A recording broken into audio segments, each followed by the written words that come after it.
And live! Welcome back to the Invictus stream. My name, as always, is Harlan. I am here with my sexy friend, Chris. My spooky friend, Justin.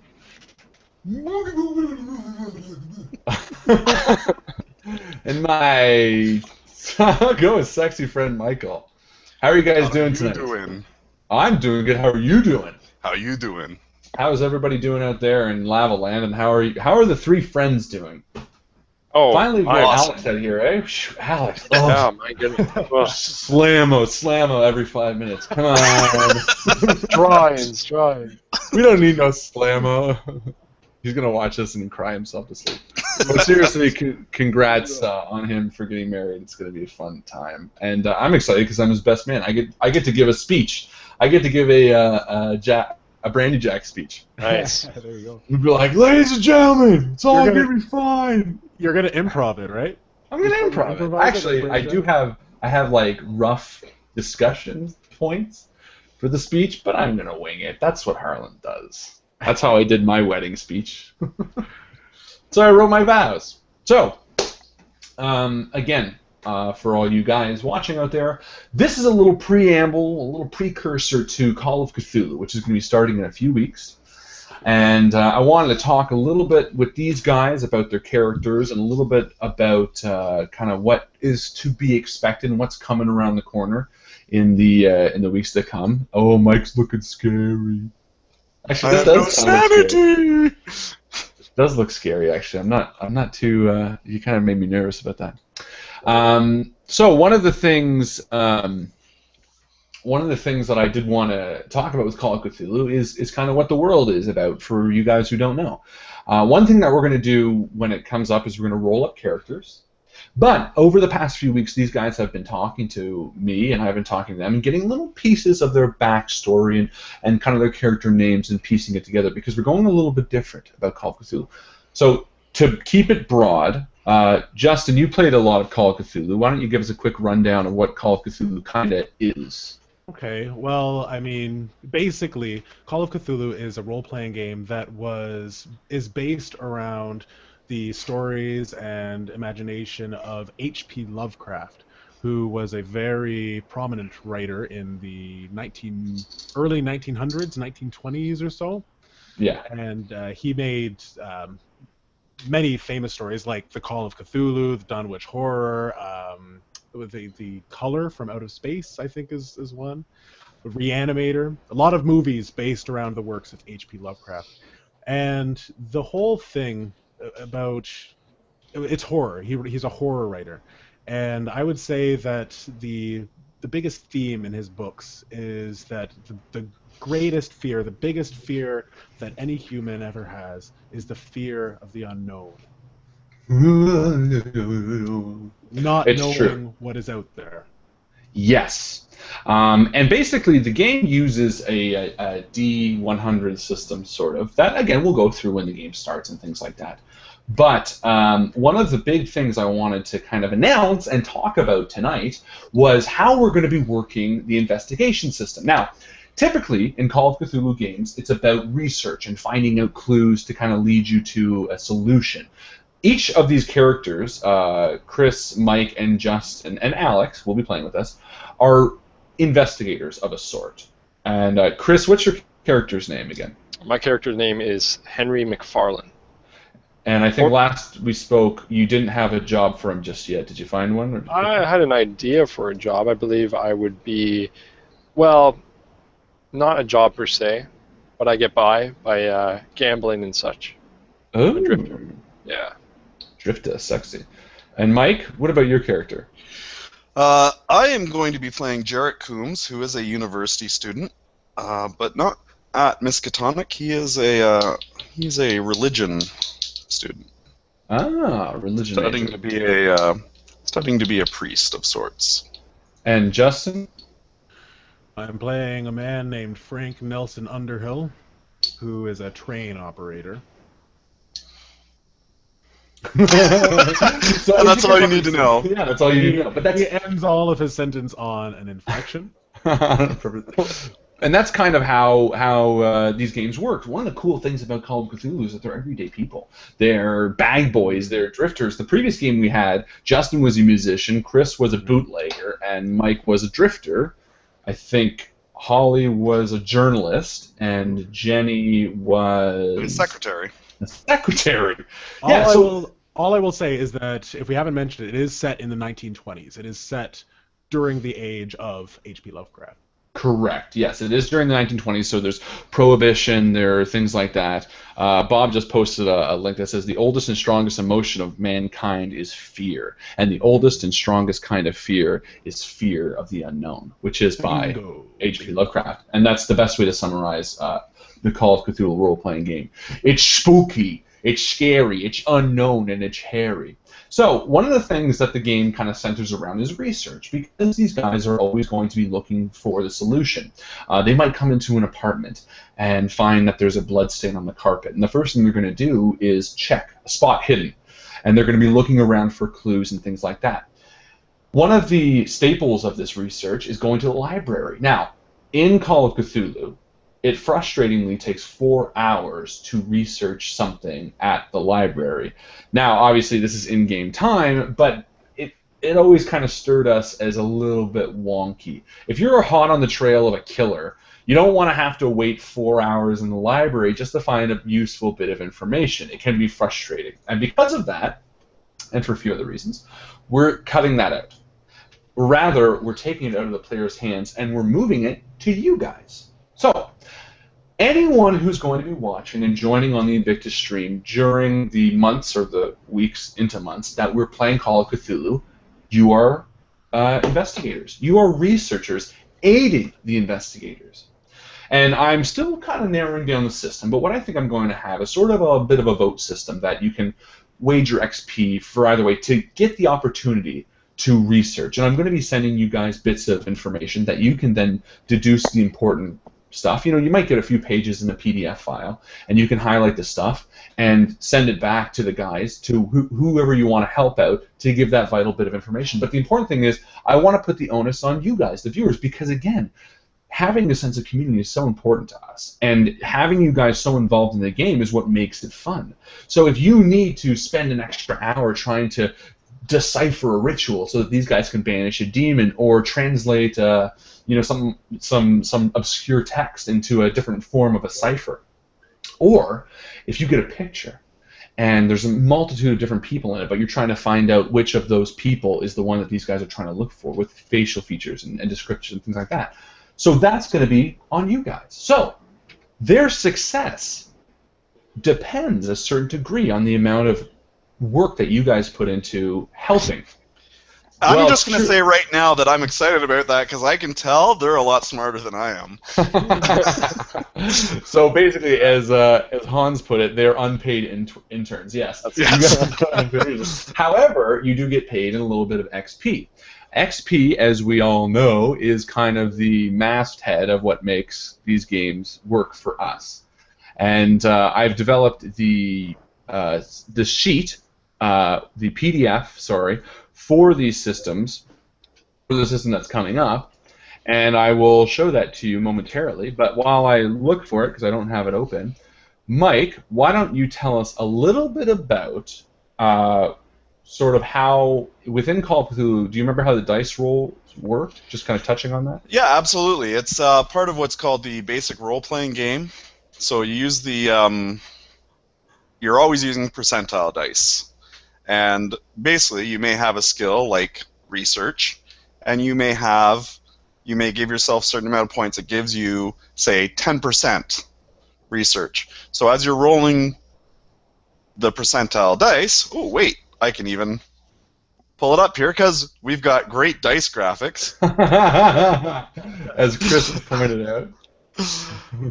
Give me a second here. Sorry, I got one up there, Mike. Mike, I got one up there. So I got 52%. Oh, there we go. So we got a 52. So if my research score is 10%, I have to get 10% or lower. So in this case, I would have not have found out the information.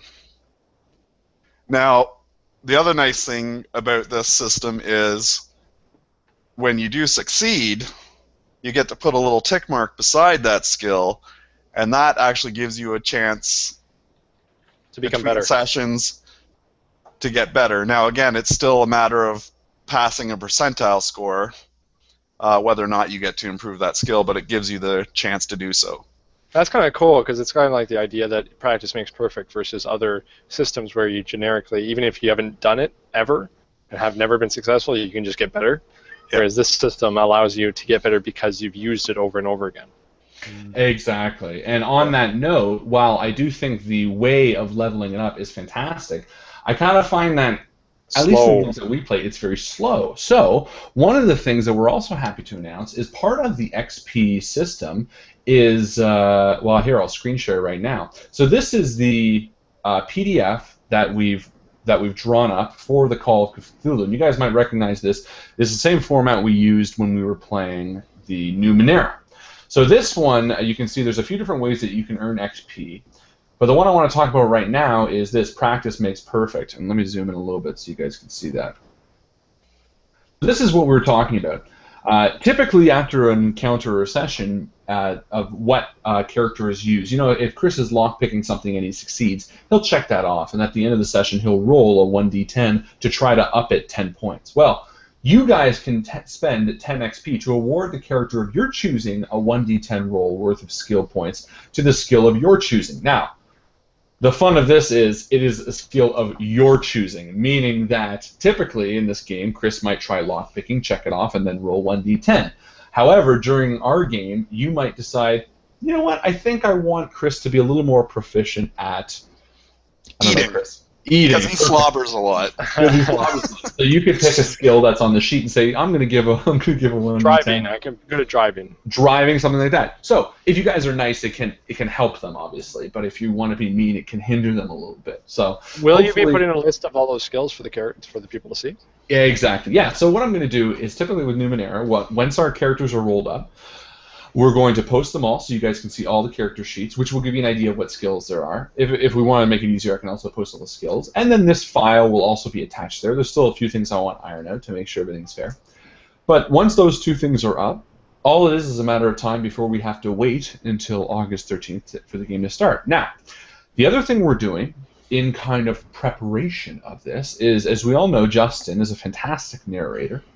And he's been working with me to narrate a few short stories. And the short stories are backgrounds to the player characters. So, again, as Chris said, Henry McFarland, we have Michael as Jarrett Coombs, and Justin's character is a man by the name of Frank Nelson Underhill. And right now, I'm going to make that live so that anyone who wants to listen to a little spooky story before bed can check it out on our YouTube channel. And this is a story that I wrote about Justin's background, which has been recorded by Justin. And they frame the setting that we're trying to make. And I'm going to go into the setting as the last thing we touch on before this, before the end of our little session here. There, I just posted the Facebook wall, so you guys can take a listen to that. I'm but excited. Again, I'm excited. We're all excited. There's a certain intensity that comes with horror games in general, not just Call of Cthulhu, not just games run by certain people. Horror games in general. The first game that we ever ran, I would say, as the Invictus stream officially, was The Rake, and The Rake was a scary, intense game that I don't think you guys survived in. No, I was thinking about that game for nights after. It was good. And I think there's a little bit of fun in that horror. Chris specifically loves horror. Chris, tell us about your love affair with horror. Yeah, let's not. I'm particularly not a love affair with horror. I'm squeamish, nervous. If I can't punch it, I don't like it. So the fact that supernatural just really freaks me out. The fact that, there's nothing I can do about the horribleness that's going to ensue is it's good, yeah. Horror is going to be a good one for Chris. And that's what makes it fun. I'm a huge fan of horror. You can see it even in my background. There are various horror things that have kind of probably stuck out over the years. And on that note, Justin reminded me that we are playing the 7th edition. So it is a new edition. The rules are a little different. They've fudged a few things which I quite like.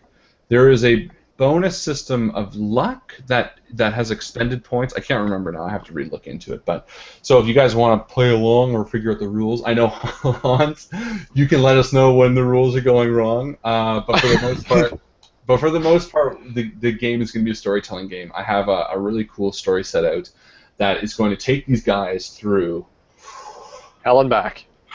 Well, it's going to take you to hell. Getting back is on you guys. I can't guarantee that. So that's all the quick stuff I wanted to talk about. Did you guys have anything to add about Call of Cthulhu? Or if you don't know about it, go familiar side. Maybe read some of the lore. It'll kind of just help out understanding. If you like horrors, you'll like this for sure. If you like horrors? Horrors. Oh, okay. Horror. I was going to say, I believe on the brain farting again. Who makes it? Who distributes? Oh. No. Chaosium. Chaosium. Do they not offer a free download of the introductory game? Yes. Yeah. So if you want to try it out and get an idea of what we're going to be doing, go there. Become a member of Chaosium and download a free trial game. And we already have a little trailer on our YouTube. Yes, there is a trailer that should get you spiked up a little bit. Shut up and take my Call of Cthulhu XP, says Bob.